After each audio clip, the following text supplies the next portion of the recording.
cool. I got all that working, so I can throw the docket in chat. Hi, everybody. Welcome to Discussing Tabletop.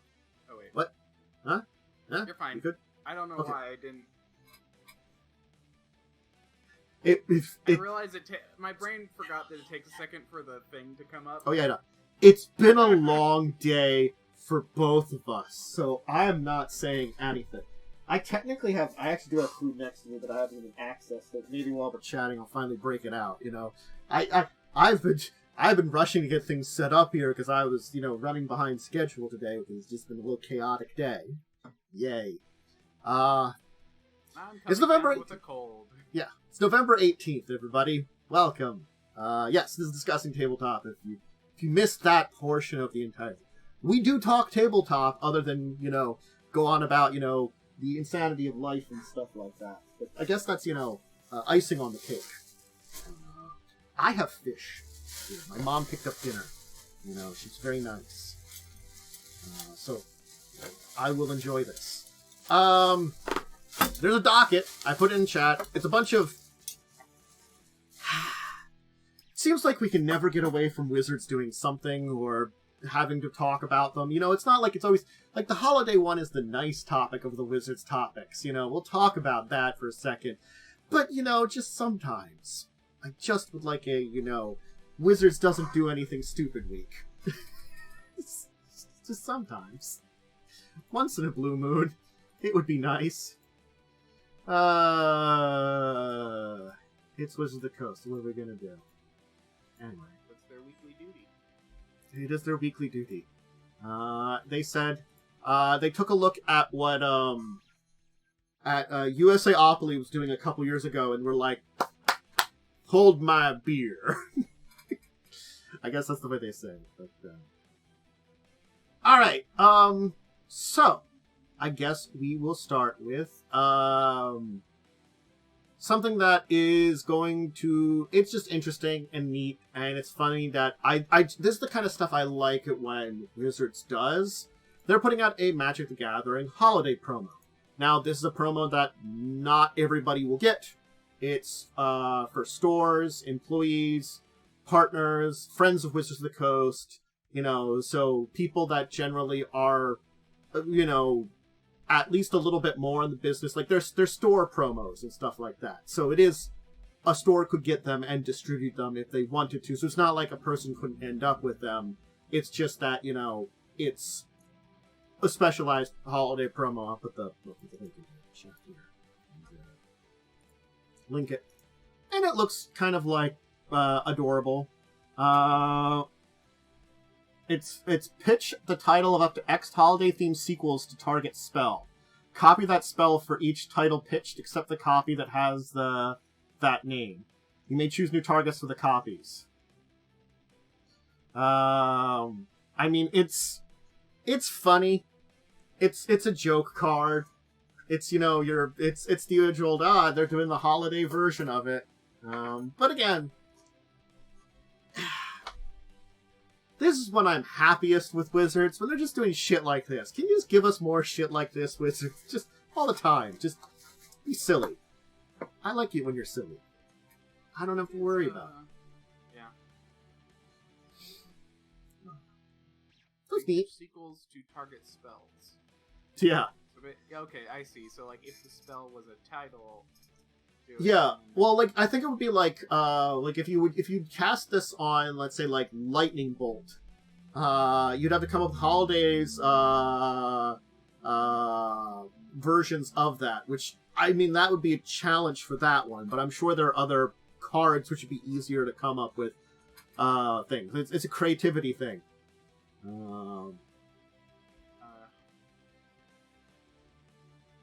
Oh, there's, like, Holiday Incinerate. I was going to say, lightening up the Christmas tree. Oh, yeah. Oh, lightning up the Christmas tree. Oh, that's so good. Yes. There you go. But if you want to do a whole bunch of those, you can come up with, like, a whole list of them, I guess, is the entire thing. Of, like, more bad holiday sequels to spells to copy them. And it's silly. I like that kind of stuff. It's creative, and that's fun. And it pushes creativity, which is also fun. But Um, Nice yeah. and simple and festive. Yeah. Honestly, I think it kind of fits in that nice area, that it's a nice and kind of very festive idea kind of thing. I do like that a lot. That they put that out there. We also, though, get... I'm going to show off the secret layer they've announced, and then I'm going to talk about the controversy attached to it. Because guess what? They have to announce a secret layer, and they can't always announce it without controversy. And it's a controversy of, like... it's the world that we're in now that, like, I guess people... I think we've talked about it a lot. You know, it's sort of like... It's an AI controversy again, but it's not for the cards, it's for the advertisement, which is... It's just stupid that way, you know? Like, I just... Anyway. Launches. They're doing a secret layer for Tomb Raider. I'm like, okay, whatever. It's kind of fanciful to a degree, you know, and these are technically renamed reprints, which are the kind of secret layers I really like, because they're just effectively reprints of cards, you know? Yeah. That's good. But, then, originally I was just going to talk about that until I came a little farther and went over to when I was checking Dice Breakers for news, that apparently there had been a controversy attached to it, that their tweet, trying to show it off, had obvious use of AI-generated assets. They couldn't show off, like, a card or get, like, I don't know, actual art from, you know, from whoever owns them now. Is it Crystal Dynamics, or is Crystal Dynamics owned by someone? I don't know. Whoever has Tomb Raider, the license now, like, you know, couldn't you just gotten actual, like, pictures of stuff for things like concept art too, or art they used to promote the original stuff? I mean, like, there's a lot of questions on, like, why they went this route, you know? Okay, I think I see what it is. So it's like, they did show... They show a picture of the tweet. Mm-hmm. And they do use pictures of the card, but the background is AI generated. Yeah. Which you gotta, like... I think it's this thing that people want a stance on this kind of thing, especially when things related to artwork, especially because we do not have regulation to it. You know, and this is commercial stuff they're using it for, generally speaking. It's sort of like, personal uses of AI are different than commercial uses, very much so in the public sight right now, beyond anything. And so, yeah. I do think, like, I think it is like, if someone says it, they can get flack for it. But at very least, when they confess it, people are not as angry when you try to sneak it in. And they keep trying to sneak it in, which is the issue. You know, just let people know if you're doing something. Like, we paid for all the stuff. We just wanted to throw something simple together for... But this is also like... Did you... Yeah. They did say that... So it does... Apparently they later said they were not aware of the illustrators' use of AI. Part of me wonders if D&D just hires on really lazy people who are doing this to, like, make an easy buck. Honestly, they might be for certain things, you know? But also, they should have some oversight. Yes! I feel like they have, like, no oversight on anything nowadays.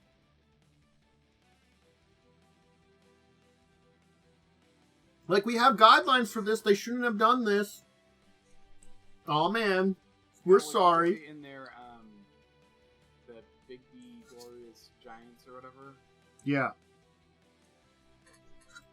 So they found out it had AI art, and people lost their minds, and they said, we're sorry, we do not plan... Let's see. They had a link to that article. So let's see if we say it. I think that's the thing is, when you take the stance, it also makes it kind of more of a controversy. Yeah.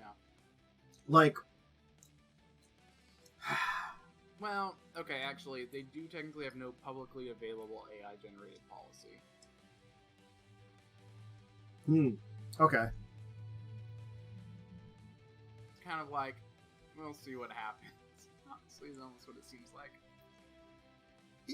I think it's cutting corners, honestly. It feels less like they're using it to supplement what's going on, and more they just don't want to pay people. And that's why I think it's more annoying to a lot of people out there, because it doesn't sound like it's using a tool. It sounds like it's greed. And you know, if I had to guess, it's basically all like, this person was the lowest bidder. Let's use them, and they're the lowest bidder because they can click a button and make it happen. Yeah, I mean, I think that could very well be it. Is they were cheaping out, and they got what they paid for, but you know, I know it's sort of like the point. They're at the point they really can't get away with that with the actual art on the cards. People would, you know, complain definitely 100%. About that. So, you know, they're looking for small areas they can cut corners, and it just reassures me the, like, I don't know, like this one, or reassures me of. I feel like this one. I personally, I kind of almost give them the benefit of the doubt on this one, because it's like the first one, the Giants one. Yeah. That one was very much, they didn't know, and it was honestly hard to tell because the way he used it, he used like AI enhancement, which is a little different. Yeah. This one, it's clearly, you can just look at it and be like, yeah, okay, I can see why that's AI generated. Which I have to say, I was less against the AI enhancement thing. There was a big up in arms about it, but that's the kind of one where I heard like someone used AI enhancement on their own art. That's something that's a little different, you know, and I'm like, I don't think that's a bad thing necessarily, you know. That's the kind of point in time where you maybe want to use it, where it's like it's a tool to help you out, you know. Also, those kind of tools are a lot more specific for things, although they tend to be made in different ways, because you want them to do specific things. Yeah. This one, like, I do worry that it's just some person, not even the company itself, tried to cut a corner. Yeah. And they just didn't catch it. Part of me doesn't want to, like, go whole up in arms on them about this. Yeah, I agree. Well, I do actually agree on that one. It's not like, we don't know where in the entire thing is. I just feel like we get enough of these mistakes from them that I'm like, I feel like it's less that I blame them. Yes, quality control and some oversight. I want that from this, you know, at this point in time. We've had enough mistakes from you that screams I should have some oversight, some quality control, and I don't see it ever. I just see more problems showing up because they don't have that. Yeah, so for the Ice Giant one, they didn't have a policy in place. This one, they say, we are revising our processes and updating our artist guidelines to make sure that artists must refrain from using AI generation as part of the creation process. Mm-hmm. So, it seemed like the last one, they're just like, hey, people, don't do this, but we're not going to make anything official. This time they're like, fine, we'll make it official, we'll put it in the work. I think it's also a thing that, like, I think this article does hit on it very good. That, you know, like, there were a lot of people that were in, like, the Writers Guild of America that do a lot of that kind of stuff that were worried about using AI in that kind of field to replace them. They struck and basically won their case against that kind of thing. Freelance artists don't have that protection in this case. And I feel like that's a really terrible thing, but it's not that you could really organize a bunch of random people doing art. It's a situation that's very different, but similar in a lot of ways, and I feel bad about that, because it's sort of like, this isn't a reassuring thing.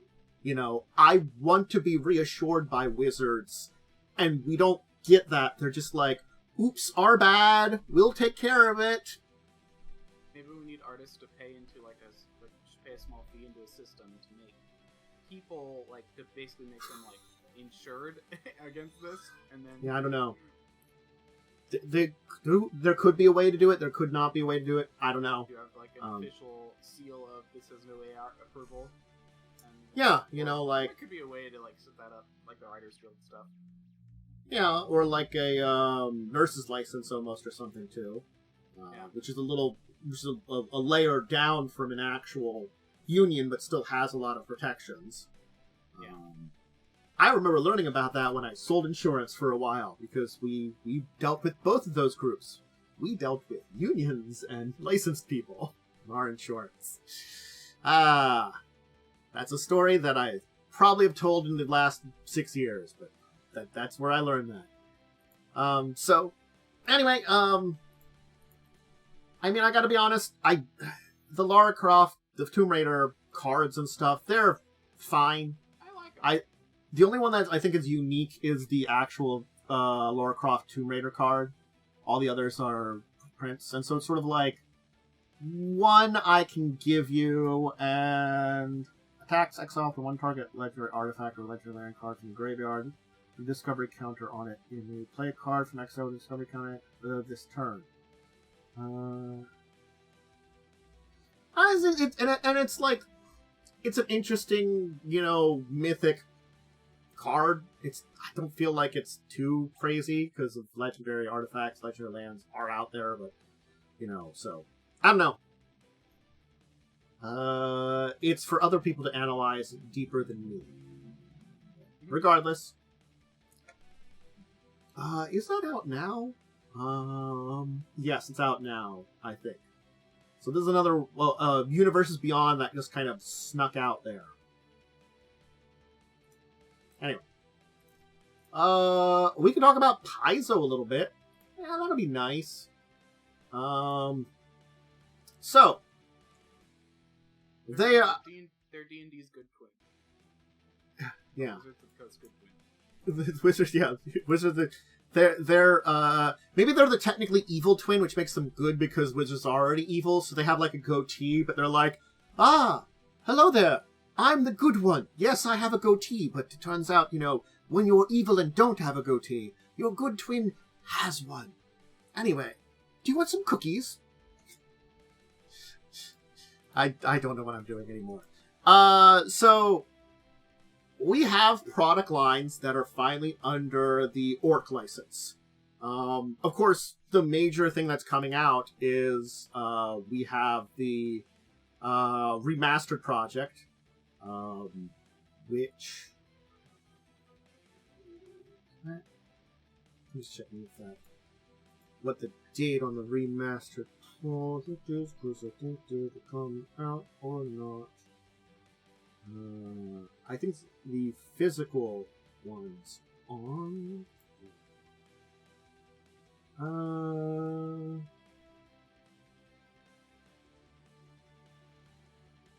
Man, when I'm trying to look up stuff,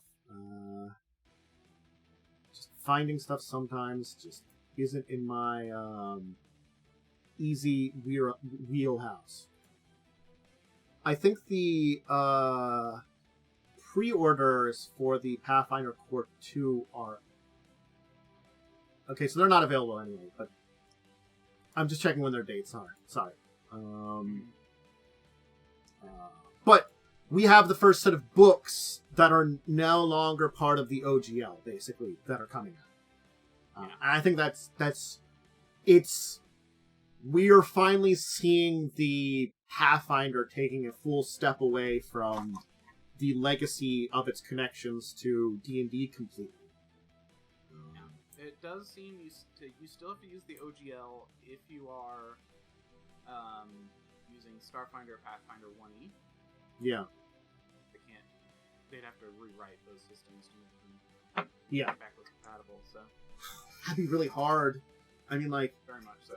Yeah, because Pathfinder 1E, and even Starfinder to a good degree, are very ingrained in 3.5 D&D. Like, it was one of those things, is like, upgrading from 3.5 to Pathfinder was very easy. It's like, oh, they just fixed a lot of the issues. Yeah. That was it. Yeah, but Starfinder, so in Pathfinder 2R or in Starfinder 2 are going to be under the Orc license. Yeah. And again, we're getting some products that are Pathfinder products that were Pathfinder 2nd edition products we're going to see from now on will be separated out from it. So it's sort of like we're finally got to that point in time where they could make the changes on their material from the beginning of the year. It's that thing that it shows you how long it takes to publish a lot of stuff sometimes, because we're finally seeing not only them finish their license, but then get it into books now. And it was the beginning of the year that, Wizards put everything to shit.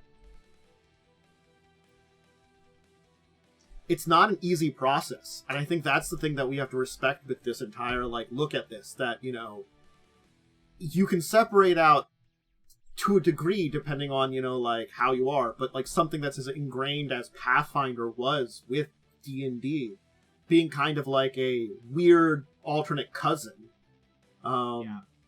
It was so heavily connected in comparison. A lot of this article is basically how hard it was to split that out and make something that you can use, and rules on doing that, which is why it's these you can't, these you can.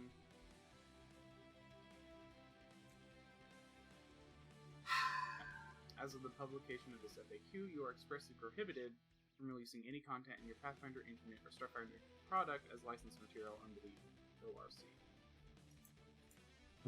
Yeah. The release of Pathfinder Infinite or Starfinder Infinite remains within this closed ecosystem.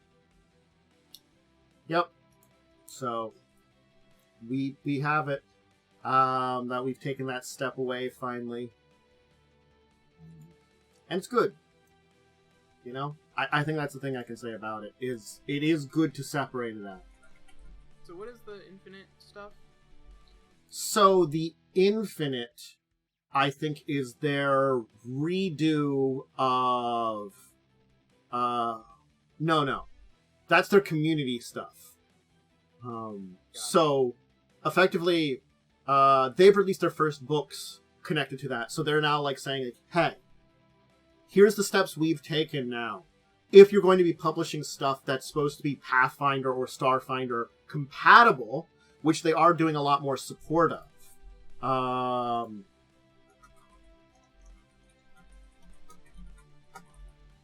You have to kind of do it too. Pathfinder Infinite and Starfinder Infinite are basically their drive-through RPG of user-created content. Yeah. So right now you can't really do anything with it, is basically what it sounds like. Yeah. Again, it's here's the stuff. And that's because they haven't finished their reworks yet. Yes. Which theoretically are... I know some of them are supposed to be coming out next year, but I'm also supposed to try to figure out... I'm trying to figure out when what the actual dates are overall. For the second edition core remaster. Let's click on that. What does that do? Does that physically exist? Yeah, so the new books are going to be set up that way they don't use anything that would require you to use the OGL license. Sorry, I'm my brain's fogging up a little bit. It seems cool. Yeah. It looks as though the player's core might actually be out, and it's the rest of the stuff that's kind of coming out into next year. I thought there was coming out soon, but I'm trying to look into it, and there was I mean, it just says the Pathfinder 2nd Edition Remastered Project is already a vitalizing force in the community. It doesn't say that it's out.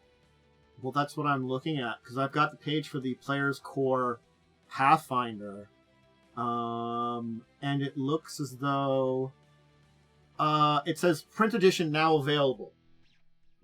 PDF fully immediately in product availability. So, Player's Core is the first core rulebook remastered in the fully remastered. Yeah, so this is the thing. So it is available now, technically. Okay. Fucking, I don't even, the thing is, I saw something else somewhere mention something about it, so when you're talking about this, I'm like, did they put it out? There was, no fanfare for it, in the upcoming weeks here, on their, blogs or anything. I think that's something I gotta say. Is like I at least wanted them to like be like, hey, we put our stuff out, instead of somewhere else being like, oh hey, they put one of the books out. What are they? I have a lot of questions at the point in time because of it being out, but like I'm looking in here and Doesn't seem so. I think I found it. Is this it? Yeah. Okay. No. Oh yeah, no, this is it. It's out. GM's core and player's core are out. I didn't look into one of their this month in books kind of thing. And that's where a bunch of like this month in books announcements are, and that's where they put it in. Because they Find Your Path November 2023 on their blog, and I'm like, I didn't know what that was because it's not a great name. It's instead of releases. Yeah. So they have the player core, GM core, monster core, and player core 2, all remastered. It looks as though the monster core and player core 2 aren't out yet. Sorry. They're coming out. Yeah. Right. Sorry. But the GM core and player core are at least out for now. Because I think what it is just the player core 2 is like a lot of the other core classes that they quickly put out, and the monsters ones are all the monsters remastered and stuff. So, I mean, like, I'm honestly really curious at this point in time about them, so I might look into them. I honestly want to know what all the changes are. You know, there's probably subtle ones around the area, and that's not always easy to find out. So, all right, I've linked that. There's the links to those two that are technically also out. Oh, so there is a YouTube video that is basically like an hour long that says second edition remaster project. It was a live stream. Oh, they just live stream. Oh, I see. It's the top of the page there, so you can click on it and watch it on YouTube. Their live stream, probably archived now, Yeah, which I'm guessing it. Live stream. So if you want to see all the differences, that's probably a good place to do it. You know, it probably in depth. You want to take an hour and look at all that. You know, so there is material to look at that. I honestly might check that out at some point. They also okay, so that's actually the first video in a playlist. Of course, it's the first video in a playlist. To have more of them. Sounds about right. To have a whole bunch of them. Yep. Okay. Well. Excuse me. As I belch a little bit. Let's move on. There's a couple more topics. It's not a big topic week. But another humble. And speaking of D&D related things, these are 5e books. But they are third-party 5e books, so if you want to spice up your 5e game with something, you're not looking forward to the edition formerly known as 1D&D, which I'll just call it 1D&D for... I'm just going to call it 1D&D for the end of time, because it's fucking stupid just to call it D&D again. Whatever. 1D&D, you know, if you're not looking forward to that, or, you know, you're holding your breath, kind of like some of us, and you will still want some extra stuff for 5th edition, hey! A lot of people put stuff out there, and products out there, and, you know, you can check all this stuff out. Take a look at the products, see if they're interesting to you. It does support charity, and for $25, you get the entire bundle of 73 items. So, yeah. It includes maps, adventures, errata, or what is that what it's called? Like, basically just extra stuff. You can do like roll tables and stuff. Yep. I mean, it's 73 PDFs, so that's a lot of material that you can use to add to your games and stuff. Yeah. Includes stuff from a bunch of different companies, it looks like. Because Tales of the Valiant, I think, is the Critical Role company, isn't it? Or, no, that might be a different... I can never remember who's who at this point in time. Anyway, they're 5e compatible. So check There's them a lot out of if you're... different publishers, but like, there's a lot of different companies involved, but it's like all through one company, something like that. Mm-hmm. Oh yeah. If you want to check it out, it's there. Almost always good. And the last thing I wanted to talk about, of course, was... Is this out to... I gotta get a better link for this. A board game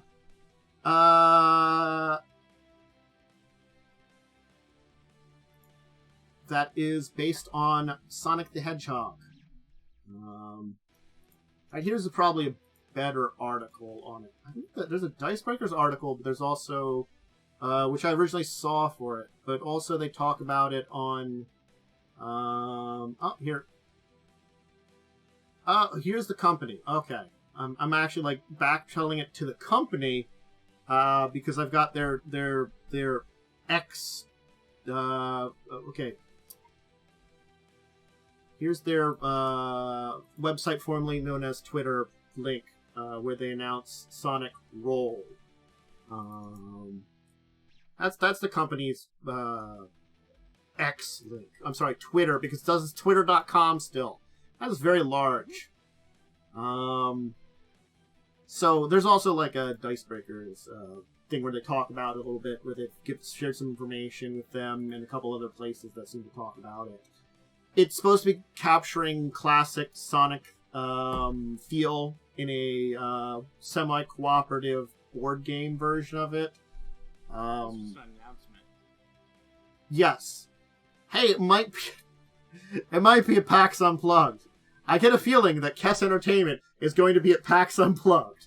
I don't know what's telling me this, but I know there's something about this advertisement. I mean, there's their thing here. It's telling me this. It's so weird. Something tells me to go to booth 3554.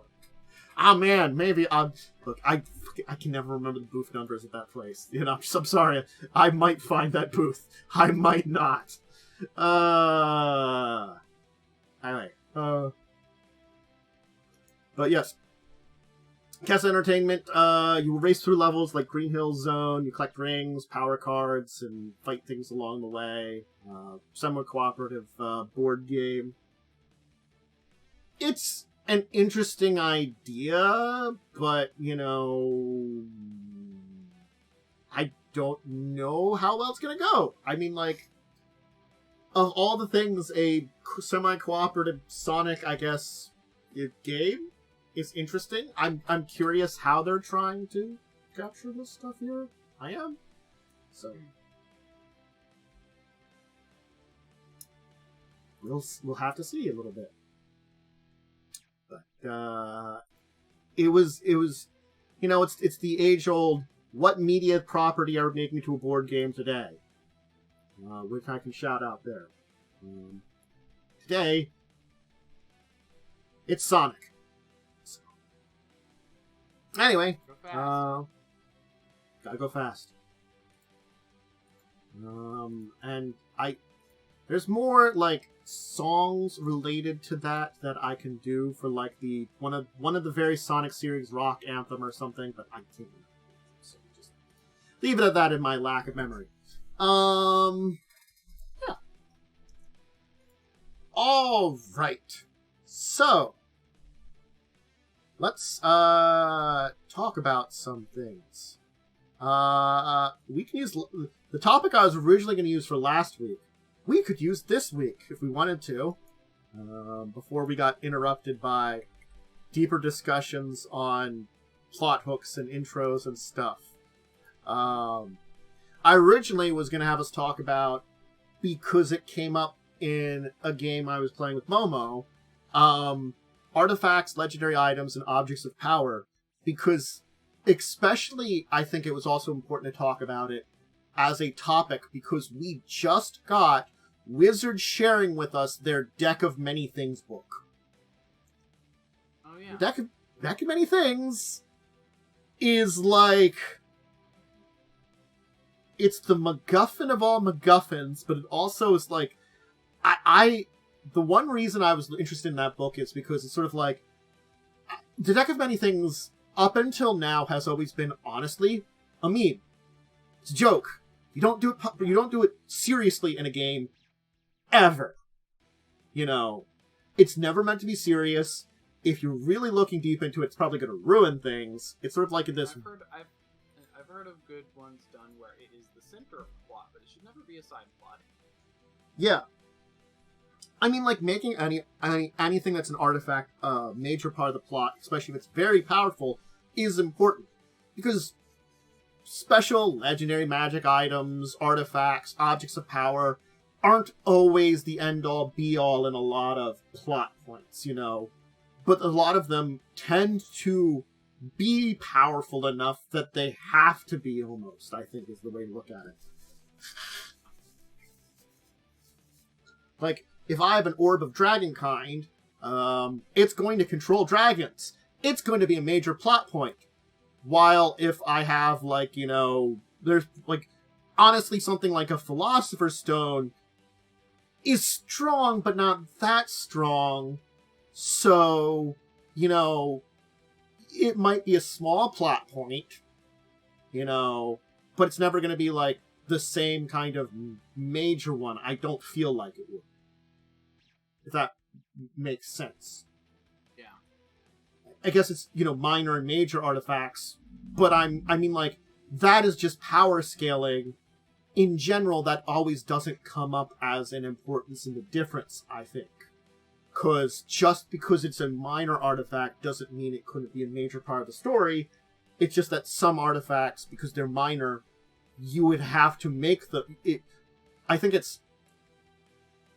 You can make anything that's a magic item an important part of the story.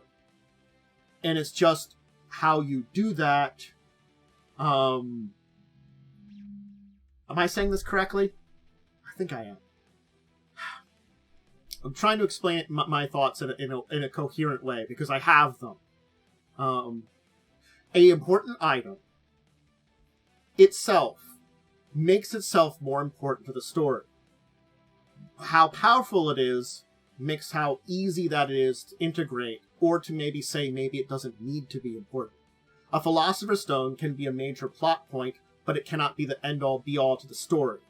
You know, it's a powerful thing, but it's probably not going to necessarily, having it included as a more minor plot point won't ruin things. While including something like an Orb of Dragonkind as a minor plot point is just kind of weird, or some other very powerful artifacts. And the power scaling is like that. So, I guess that's what I kind of mean for when you're using objects of power. You kind of have to figure out where they fit in, and you can't disrespect having them an important part of the plot, regardless, because then it lessens their importance as powerful items, but generally speaking, they don't always have to be the center of it. It's just a lot of them kind of call for them to be the center. There you go. I think I explained that pretty well. Maybe. Did I? Have I confused everybody? Oh, you're muted, Worm. Still can't hear you.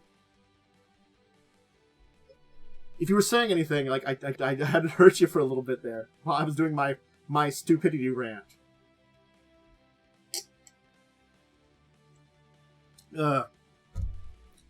Yay, I've ranted about something.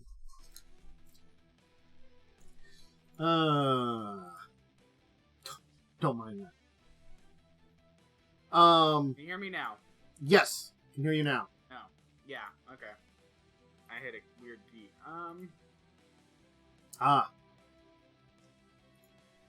Anyway, you were responding to my rant. Yeah. Yeah, I think, like, part of me thinks, though, there's also the point, that I feel like GMs are a little afraid of magic items, too. Mm-hmm.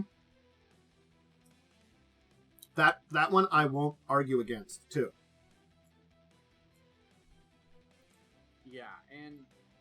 was definitely this thing where it's all like, we definitely need to get more. I think the new D&D should alleviate that, hopefully. I know they said they're going to like work on integrating that better.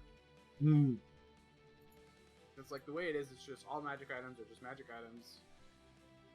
You basically can roll to like randomly get one.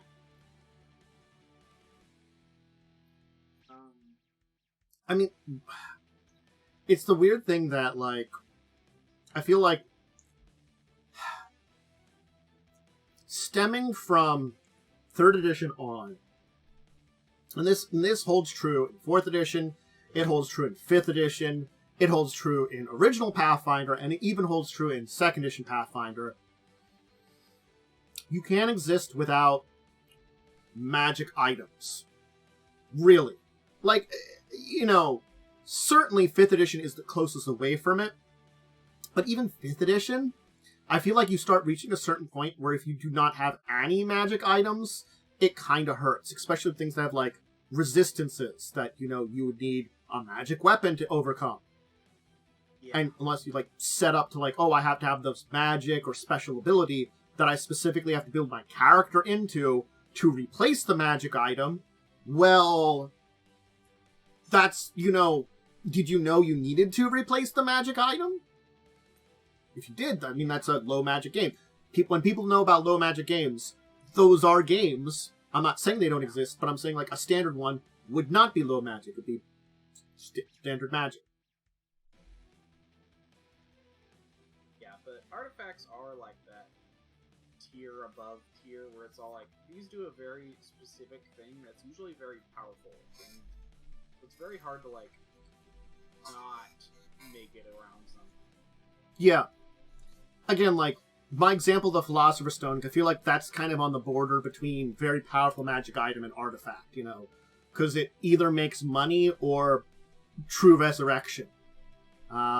So, those are pretty powerful things, but they aren't the end-all, be-all, you know? Oh, I turned some lead to gold. Oh, I made an elixir that makes me have true resurrection. Cool. They are powerful. I'm not saying that they aren't. It's just they aren't the same kind of power, I guess, as would be, you know, the Orb of Dragonkind, or like, you know, there's plenty of very powerful items. I can't remember any at the top of my head. I'm sorry, the freaking Deck of Many Things, which just has, like, I'll always remember the 3rd edition version of it, where one of them just has, you know, like, you're imprisoned somewhere. Good luck. Oh, hey, you gain a bunch of experience points. Oh, hey, you gain a bunch of money for drawing a card. Okay, you fight this thing that if you lose to it, your soul's destroyed forever, but if you win, you gain, like, some kind of bonus. Good luck on that.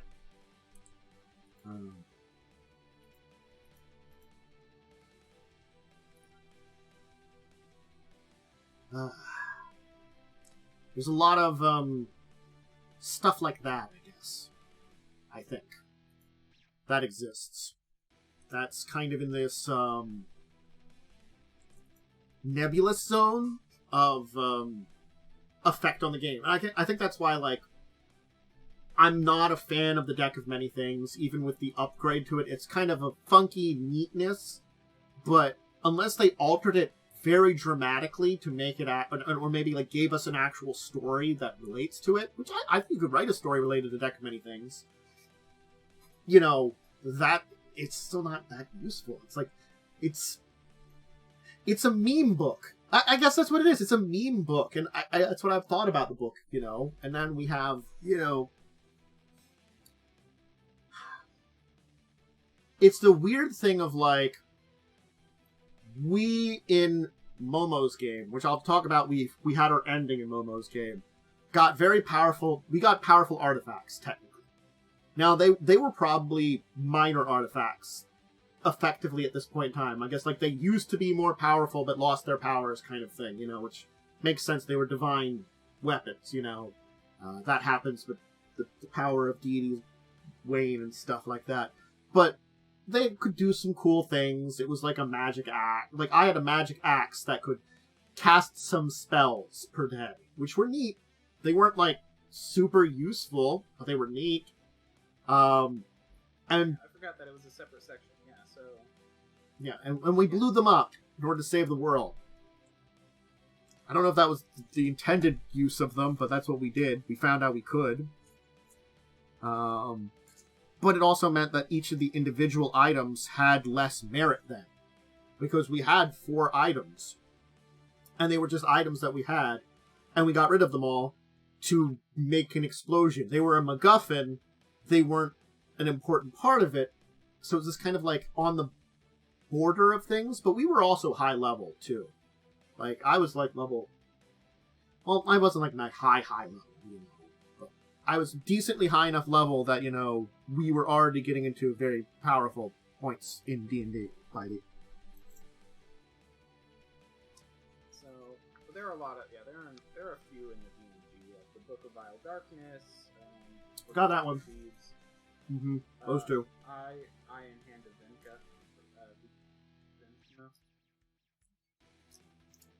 Everybody loves the head of Vecna. Sever your head and put a new one on. Oh wait, it's a fake one.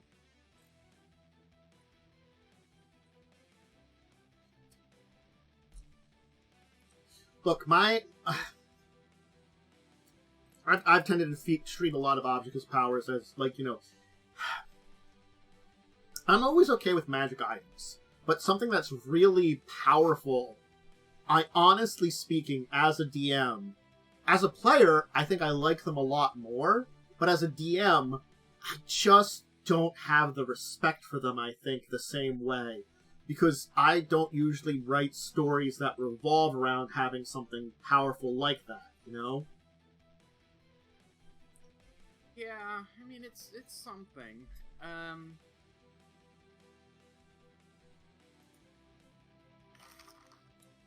to remember if I've ever done something like that.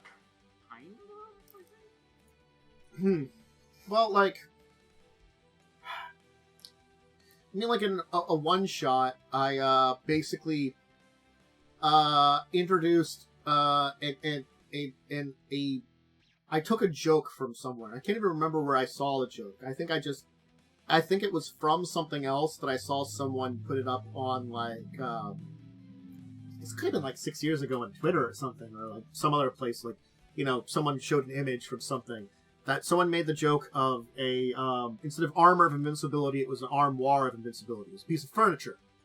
And I actually got a player to use one of those. To actually try to lug around a giant piece of furniture to be invincible. And it was funny, but it was kind of a joke. And I treated that kind of like that. And I feel like I have jokingly in a couple of games early on, before I learned my lesson, used the deck of many things. I did that in 3rd edition. It did not go well. But a lot of my decisions in those games did go well. I think a very important thing if you're going to create your own artifact is to make sure it has drawbacks. They also can't outweigh the benefits, which is I think why so many people hate the deck. Yeah.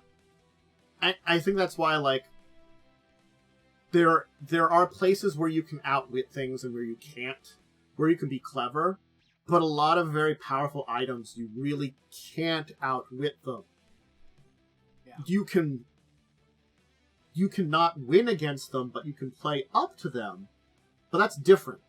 That's like, you know, finding ways to take advantage of the negative things of the deck of many things or something like that, you know, which is weird, but probably not impossible. Rather than avoid them. Yeah, like, for example, I'm pretty sure the like the Order of Dragons. The dragons do not like being controlled. You know. Mm-hmm. That's a big part of it. Yeah, I think the Orb of Dragons, that, like, any of them that exist, all dragons really dislike them. Fix that. That should be a little better. Things I forgot about. Yeah, like, it's sort of like, it doesn't matter what Orb of Dragon you have. As soon as a dragon knows you have one, they're like, let's murder that person. Those things shouldn't exist. And it's sort of like, it's even amongst dragon. Like, if chromatic dragons would find a metallic orb, they'd be like, nah, dog, this thing goes away, you know? Or, like, the same way, it's like, they don't even use it on each other because they're so, like, you know, it's just an ingrained thing of, like, this is taking things too far, you know? But they exist because I don't think dragons came up with them. I think people did. Jerks.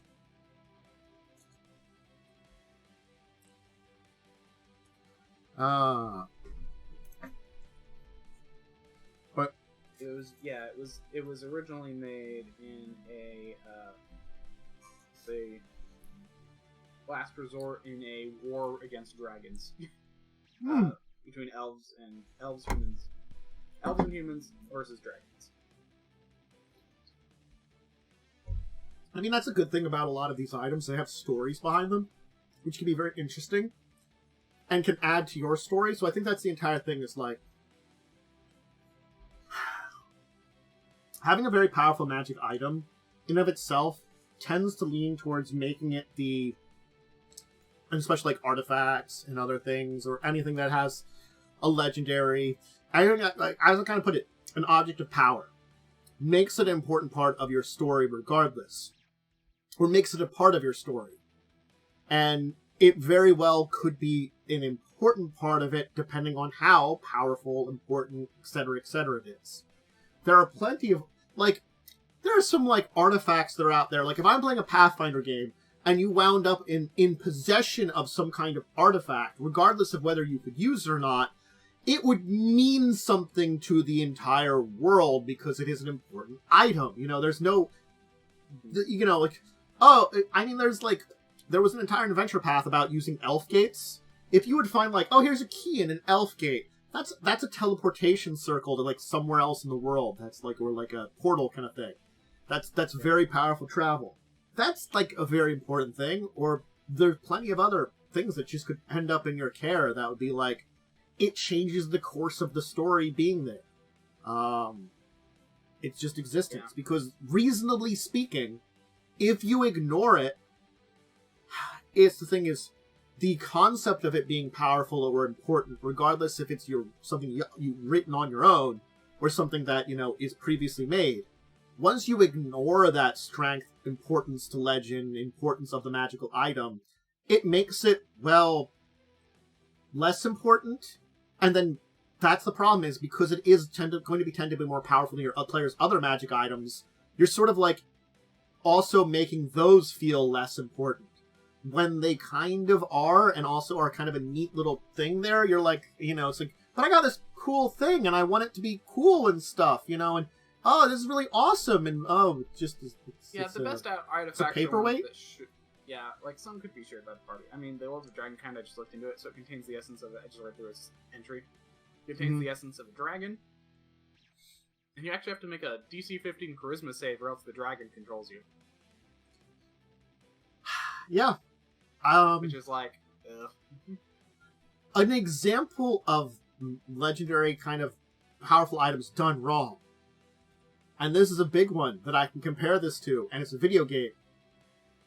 Either Oblivion or Skyrim in Elder Scrolls. How many of those Daedric Lords can you get their powerful weapons from by doing a quest, and then what do I do with it? I put it on my mantle. I did, like, one quest with it, and then I just put it down and I'm done with it. Well, you know, I've got 10 of these things now. You know, I got all the Daedric artifacts. To be fair, those orbs in Oblivion were very good. The orbs that you used to close Oblivion gates, once I realized how to do them as an adult, they're pretty good. Yeah. But also the best way to use them is to never close an Oblivion gate until you're level, like, 30, I think. And then you save in front of the orb, grab it, see what it is, load. Grab it, see what it is, load, until you get the one you want. Because basically it applies an enchantment better than what you could normally enchant to an item. Yeah, I think in Oblivion, I ended up just... I just remember I, like, closed, like, every Oblivion gate, because all I did was I got 100% camouflage, and then so sort of, like, I just murdered everything. I used the shit out of that. Yeah, 100% camouflage is always what you use to break the game. It was fun, but I probably wouldn't do that kind of thing on stream. But again, like, I will remember, both in that and Skyrim, I did all the Daedric Lord's quests. I got their magic items. It's sort of like something like Wabbajack, which, you know, does weird shit, is fun and a meme for a little while. But then you put it in a box next to everything else in a box, in whatever house you call home. Or you just toss it out or something like that. It's like, it's supposed to be this important story kind of element, and they are just, because you can't dedicate the entire game to that, but you want to kind of include them because it is part of the lore, it makes them less important and just kind of there, you know. I think that's something you can suffer from in a physical role-playing game too. Yeah, I think Skyrim did a better job with that, honestly, because their things actually gave very unique benefits. Yeah. See, oh yeah, like the one that like gets 5 skill points.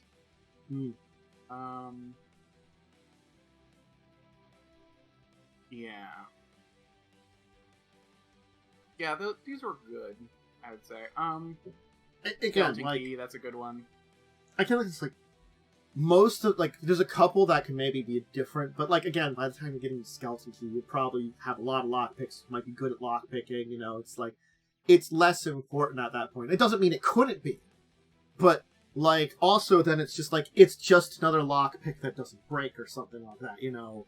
It's the story and lore behind it and the quest you did with the Daedric Lords. Yes, I do feel like Skyrim did that better, that these quests with these, like, dark, horrible lords to get these items felt a little bit better. But again, it comes down to, those are objects of power, and it's a very good comparison to think about for your game, that if you're just going to throw something out there like that you go, like, on a small... It's already harder to do, you know, mini quests in a, you know, pen and paper things, you know, to do side quests. Not impossible. Yeah. But it is already harder because you don't want to detract from the main story and stuff. And there are, again, good reasons behind having little side adventures or something, you know? I mean, yeah. Something I want to do is to run a game that's entirely sandbox. Which basically means it's go wherever the players want. But also I find that's also very difficult, because players tend to go to what shouts the loudest.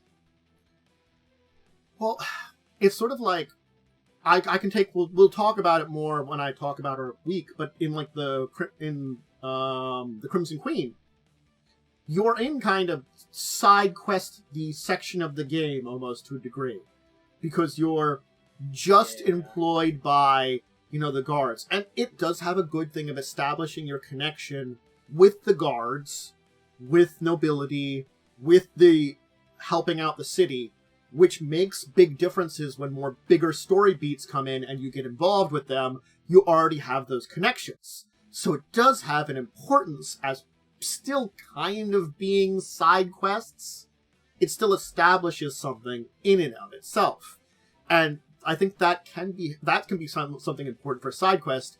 But again, there also are, like, other side things that, like, I've seen that I'm like, I don't think we need to do those, because that's completely unimportant, and why do we need to, like, detract that much?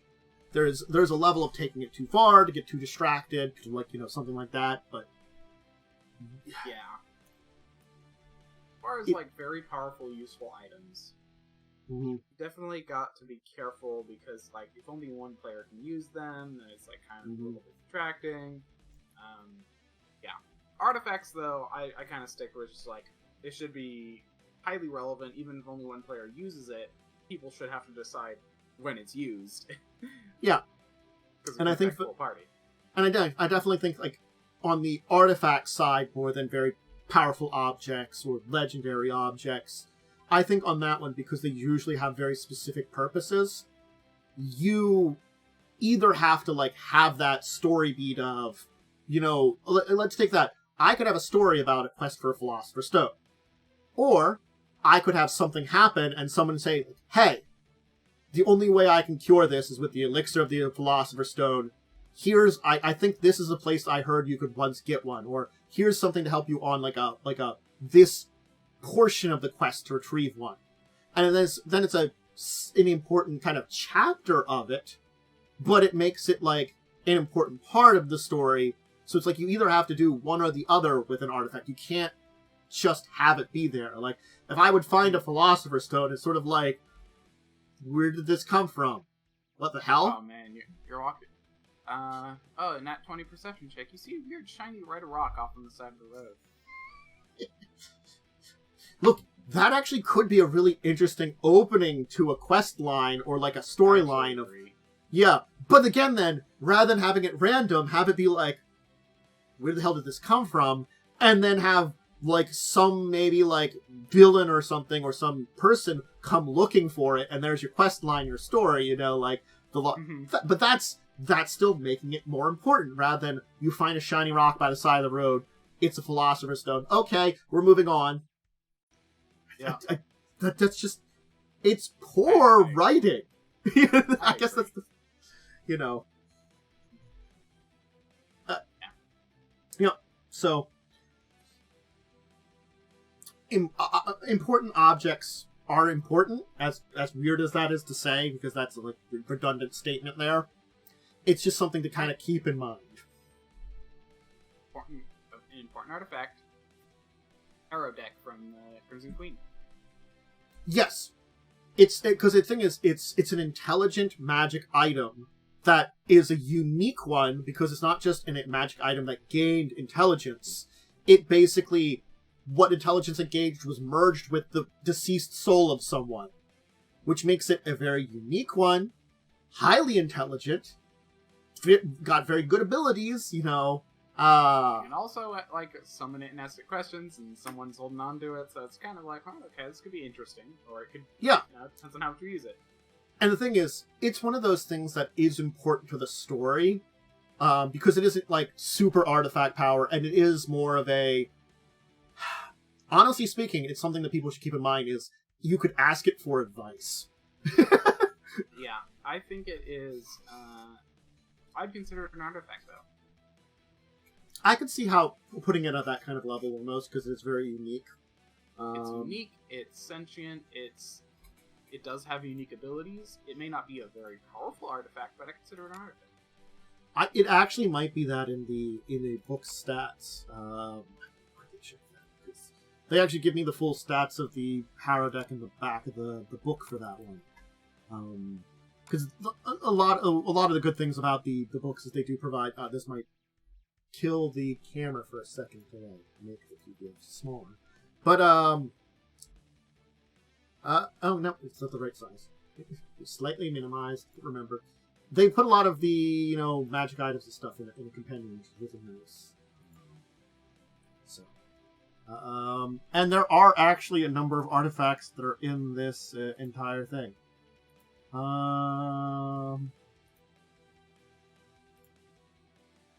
Okay, yeah, they don't call it an artifact, but technically has no price whatsoever. Because if you would sell her, she'd be insulted by it. So she just wouldn't matter. It would just be a normal Harrow deck until she would find someone that would respect her or something, you know. Yeah.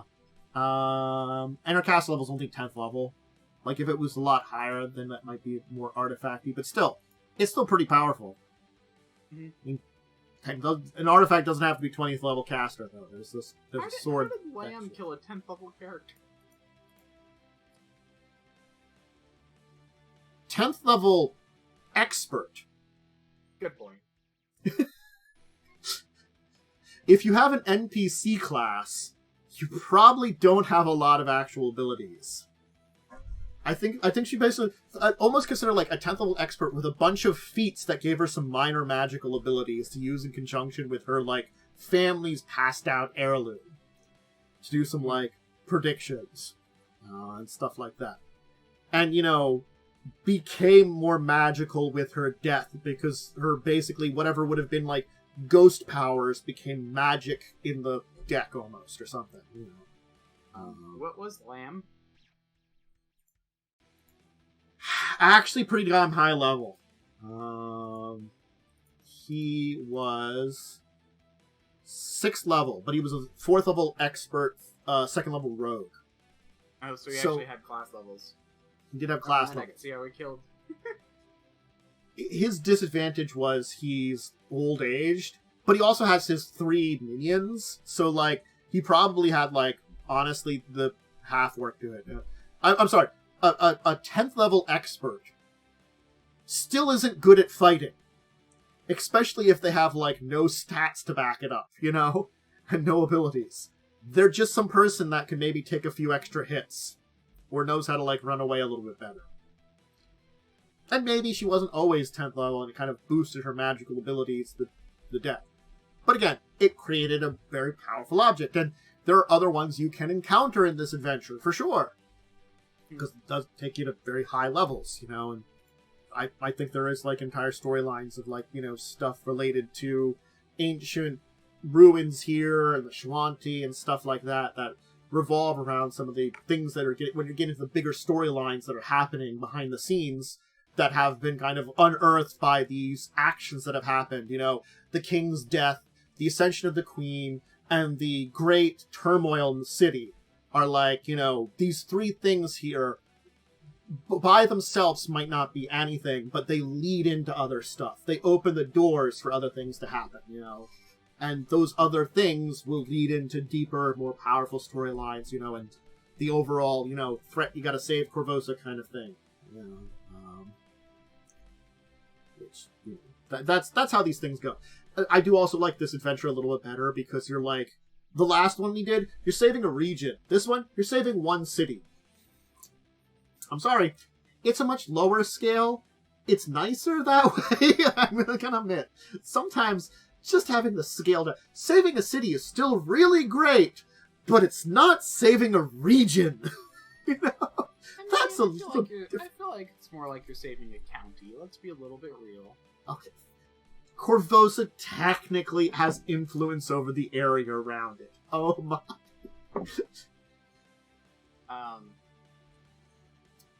Yeah. Speaking of Oh yeah, we can talk about our week then. How did Baldur's Gate go for this week?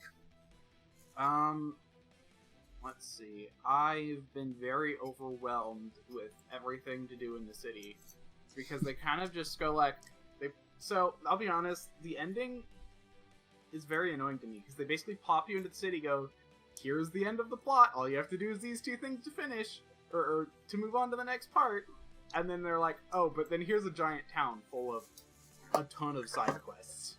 Mm-hmm. And so I'm feeling very overwhelmed.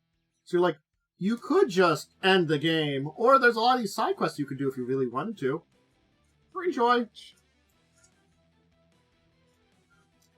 Always enjoy that kind of thing. Yeah, so, like, I like it, but I'm also just all like, okay, like, Well, again, like, it sounds like the ending is a little weak, but it's not as... Oh, it's not weak. The plot is still stupendous, really good, and there's still a lot of, like, little things well, I mean, like, I think will affect the plot mm-hmm. if you dig around. Mm-hmm. But it's just kind of like, there's this kind of pull to be like, I can finish the game if I really want to. I just have to do these things. But I also want to, like, experience everything. So well, what I mean is, like, the integration of a lot of side quests feels a little weaker in this case than it did probably maybe early on in the adventure, you think? I'd say no, because everything still relates, and I can tell that some of these will affect how the ending goes. Okay. That's which good, only then. makes me want to explore more, which is frustrating, because I also know, like, all I have to do is these 2 things to end the game. But if, you know, I solve the murders that's going on related to the cult, related to a cult, that will help me do another thing, so... Yeah, it's whispered down the lane of helping things out. Yeah. I mean, that's good. I'm glad they kept up with their acts, because I gotta admit, like, as much as I like Larian Studios and a lot of their work, Divinity 2, when you got to chapters, the last 2 chapters, even, like, past chapter 2, it started weakening, and those last chapters were just... I'm gonna be honest, Act 2 was the weakest act.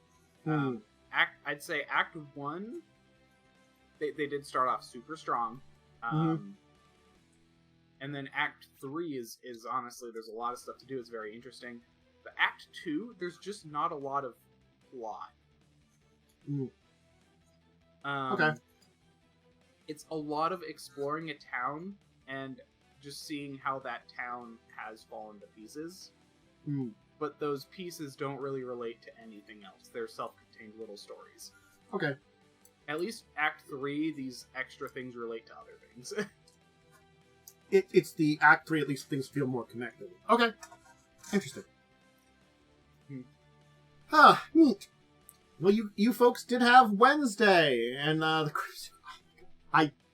I don't know how, but I feel like I need to, like, make a short or something on just some of the last bit that you were doing with the fucking corpse. Yeah. I'm sorry. I lost it. I lost it at the end there. You folks just... It's a plan that I'm like, it could technically work when you put it out there. It's a very D&D player plan. It really is.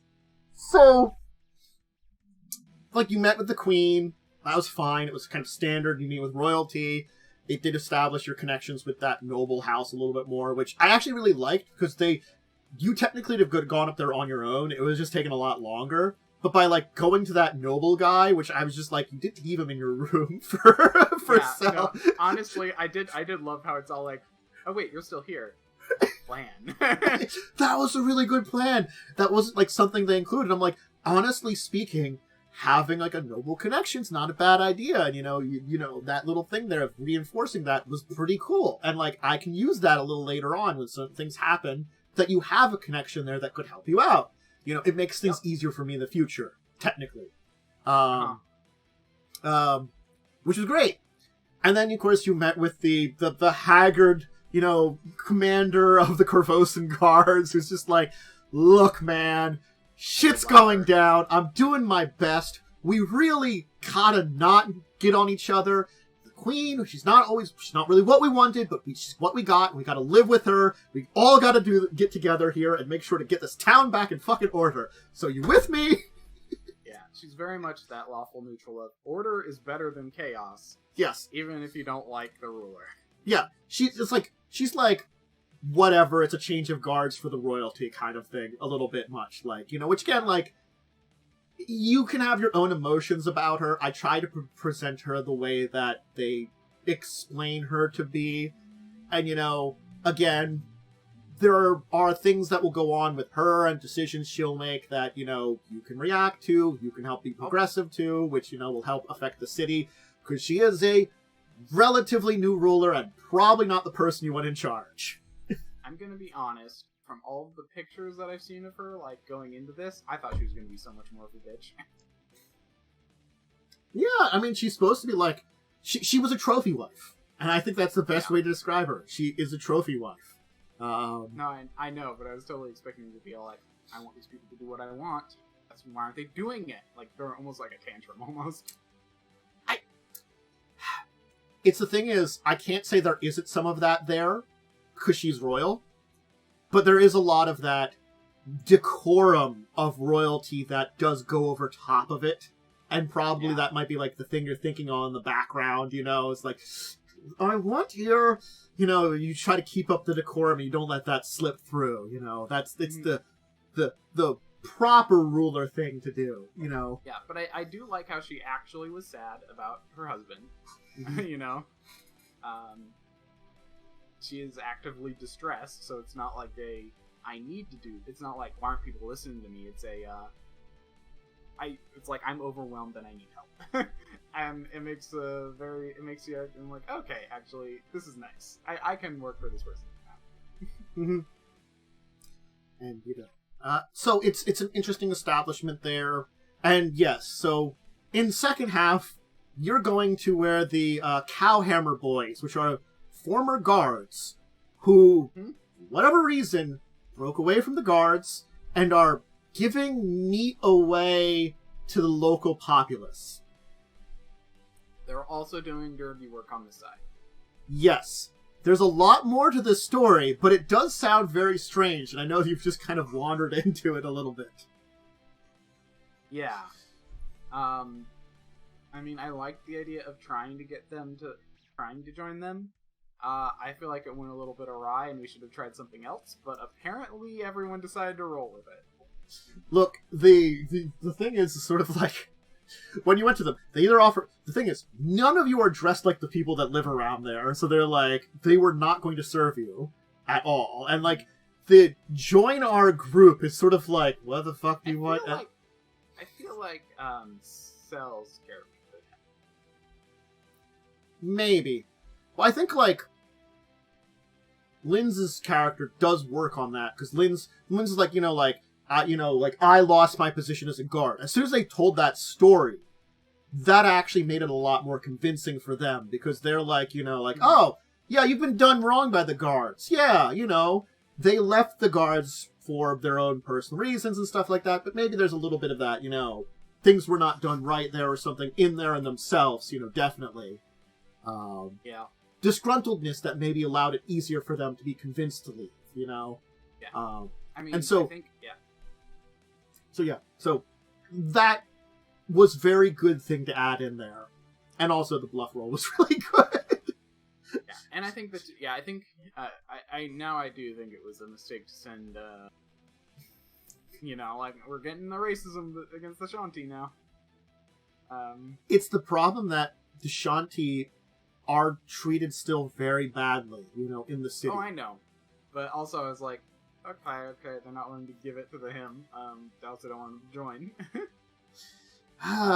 Yeah, it's an actual issue that actually does come up in the course of the game with certain things that happen. I already know that things can happen that can either drive the people farther away from the Shawanti and help make the city less stable, or if you intervene in the right way, could make sure that the Shawanti are portrayed in good light, and maybe the people start looking at them better. It's sort of like the possibilities exist either way. And with people that are Shawanti, with you, and you stand out in a different way.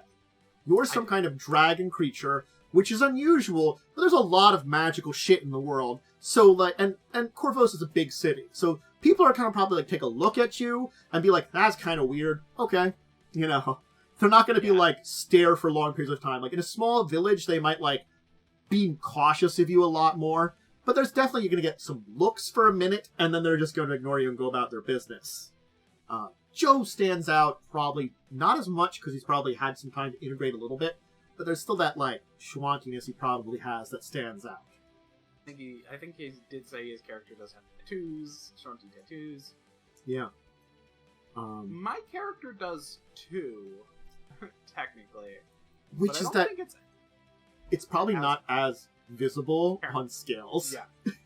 Well, it's more like I'm gonna say, but also, it's not gonna stand out the same, and you might second guess whether or not it's related, if you even know enough about it. And you're probably wearing enough to kind of hide some of it. Uh-huh. But... Yeah. So, the plan became...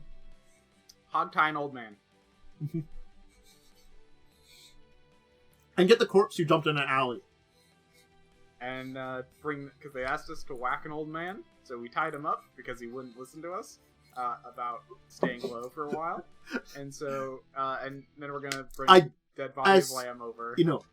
As soon as we got to this point in time of whacking an old man, I wanted to present that old man to be the worst person in the world, to have you have that moral quandary of whether or not we should whack him, because he's just an awful person. I'll be honest, if it was just my character there, I probably would have opted.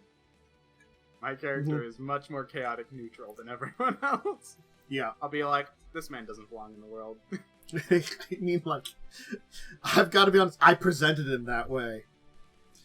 Honestly, I do respect my teammates too much to be like, okay, they don't want him dead.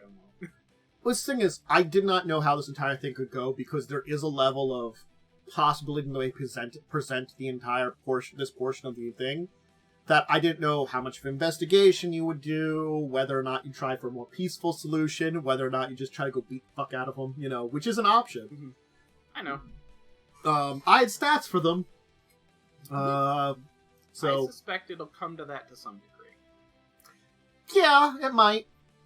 Probably have to fight someone. True. But, there's a lot more that you'll come about when, God, you'll be bringing a one-day-old old man with a smushed face and probably like a bashed-up leg from rat bites back to be a dead body.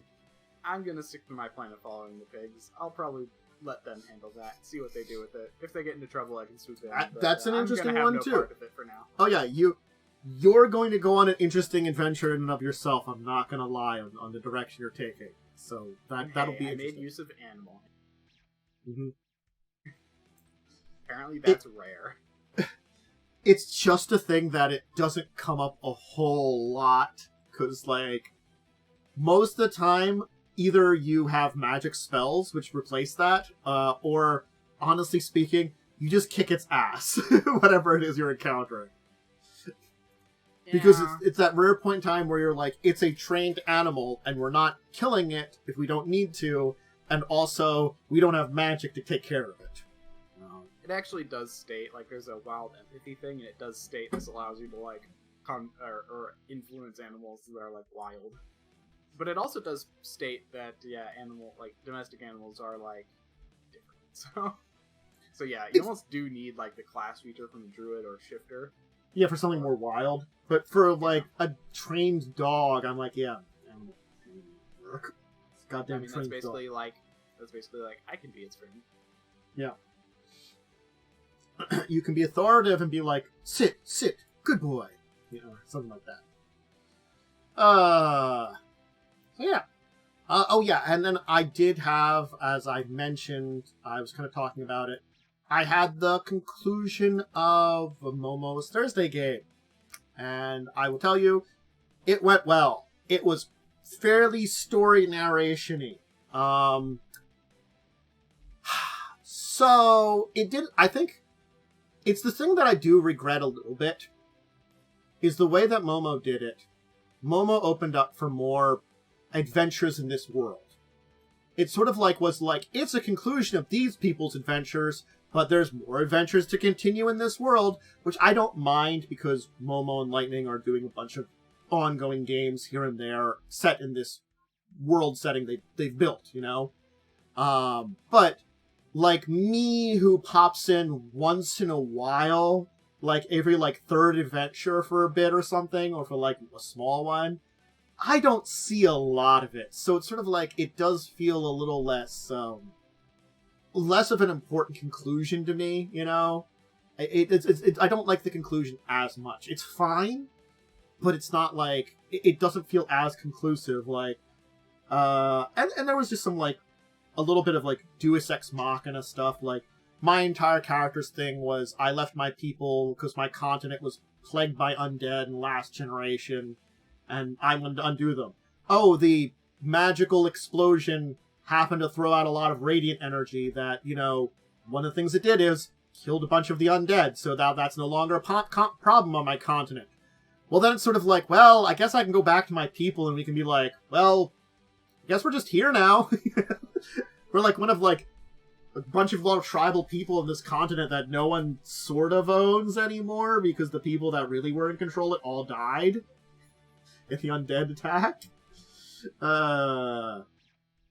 And also, Cell's character miraculously survived because, I want to call it evil god. Not good god either. Basically came up to him and was like, yo, want to survive? I can help you out. And actually went along with it. And so, and then, that opens up to some kind of storyline too. And apparently they were, the extra-dimensional things were invading other places too, we found out about. So it's sort of well, that kind of sucks, we can't stop them completely. We stop them from invading here, and maybe do some damage to them. Big explosion. But I have, certainly enjoyed some of the other endings we've had for Momo's games better. I feel like this one, I don't know. It maybe it's also because I came in like the last quarter of the entire adventure. I was less connected with the adventure, so it's harder for me to like have that deeper connection with the story. That might have been in a little bit too. It was fun. I'm glad I helped end everything. I liked my character. I was the uneducated idiot. I wasn't technically an idiot. I just didn't know anything. Which was fun to play. Anyway. Did you do anything? I don't... Oh, yeah, I don't think we did anything else this week. Because we got, Joe's game tomorrow. We'll see how that goes. After 3 weeks. It's a little long, but it shouldn't be too bad. I guess substantially worse, I plan to be there. Mm-hmm. I'm making plans for it. So we'll have an extra game to talk about next week. Well, we'll have 2 games to talk about, and I'll have only 2 games. We'll both only have 2 games to talk about rather than 1 and 2. You know, hey, I ended the game. Anyway, that sounds like a good place to end it there, I think. If you want to give a shout out for Stuffed Worm, go ahead. I'm Diamondwyrm. You can find me on twitch.tv/Diamondwyrm, @Diamondwyrm on Twitter. We'll see when I stream next. It depends on how sick I end up getting, or if I'll somehow just feel better tomorrow. Hoping. It's good not to feel bad, but you never know. Sometimes. Yeah, so hopefully feel better. I'll be back to a relatively normal schedule next week. I mean, next week is technically Thanksgiving, so I don't know what's going on Thursday yet at all. So I might do the, I might do the tabletop stream, because there's only a tabletop stream on a Thursday. I might still be able to do that, I might not. I don't actually know right now what the entire schedule will be for me. So, theoretically, it's back to normal, though. I got a bunch of stuff done. I took my time this week. Didn't get everything done I wanted to with this week off, but I got enough done. I feel like I'm okay. I can get stuff done a little bit tomorrow and after stuff and around other things. We're good. It was a nice week, but I do want to get back to a normal schedule, so we'll hopefully finish up Link's Awakening on Monday, and then I don't know what we're doing on Wednesday, but I know Friday will be Fallout. And then we'll figure out Wednesday. I'll make that final decision. How about Little Witch, or maybe doing something else? Maybe I'll start something else and we'll just leave Little Witch and maybe do like a one-off some point for like a finale of it at some point. Or I'll just retire. One of those. I'll figure it out. Anyway. Wherever you're joining us, check out the other side, whether you're up on Twitch or on YouTube. Hey, check out the other side. Hope you enjoyed the show, learned a few things, enjoyed some tabletop talking, and thank you once again, Worm, for joining me. And I hope everybody joins us again next time. Until then, farewell, everybody. Have a great rest of your morning.